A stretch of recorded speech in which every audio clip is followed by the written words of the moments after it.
I'm going to show you how to make a lo-fi neo-soul chord progression.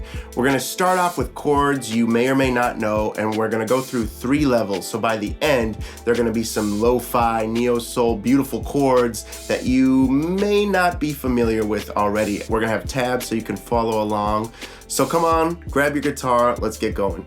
The chord progression I was playing in the intro is fairly simple. The chords are just A, but I'm not playing an A like this, and we'll get to that. But this is level 1, playing an A, then a C, an F, and a D minor.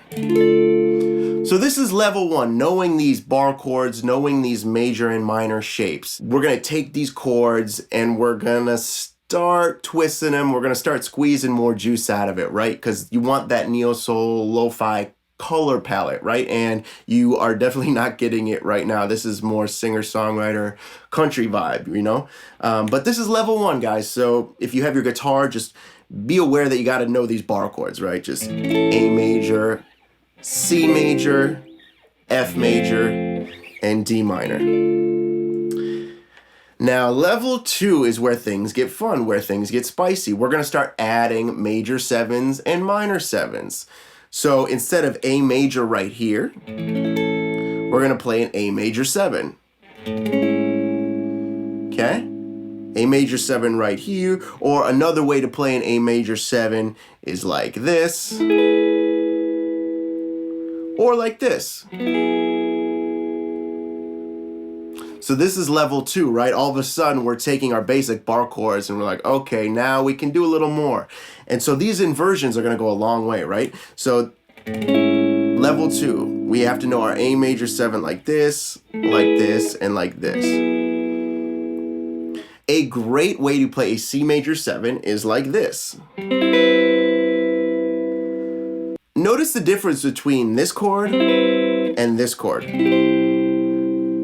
This chord automatically puts us in the neo-soul lo-fi realm. And as we continue, we're gonna, instead of playing an F like this, let's play an F like this. And this is an F major 9.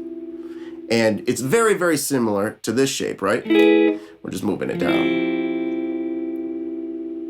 So this is the chord I want you to use for an F.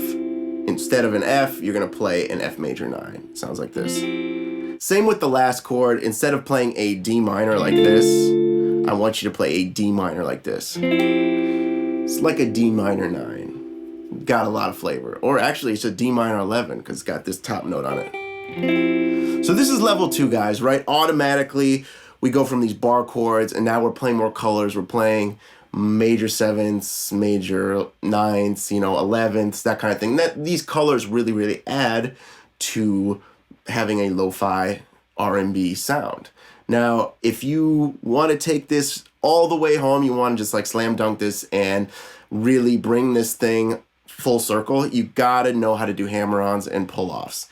So instead of just playing, you know, this is level 3, guys, so we're finally on level 3. Instead of just playing, you know, these shapes, right? Let's say a C major 7. I want you to add a hammer-on and a pull-off, right? That type of thing. So for our A major chord, instead of just playing it stagnant, you know, this chord, we're gonna add a little hammer-on. Right? And so on through the chord progression. So let's walk through the chord progression. So A major 7. We're gonna add that little hammer-on. And then C major 7, instead of playing it like this, we're gonna add a little hammer-on. And for F major 7, instead of playing it just like this, you know, just strumming, we can do something like this.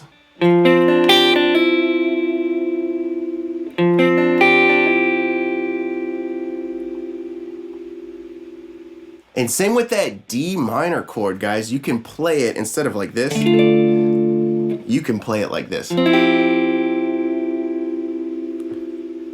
Or you can do this little arpeggiated movement. Adding all this, going from level 1, just the bar chords, level 2, major, minor 7s, you know, even higher extensions, higher colors, major 9s, major 6s. And then finally, level 3 is really putting it all together, like adding hammer-ons, pull-offs, and some type of chordal movements to give your playing motion. Brings everything home, and that's really how you play lo-fi R&B, lo-fi neo soul. And you can make your own progressions, guys. It's really, really fun to just make up your own chord progressions, but having these tools in your tool belt will really, really get you there. You know, knowing these chords are gonna go a long way. Thank you so much for tuning in. I will see you guys next week.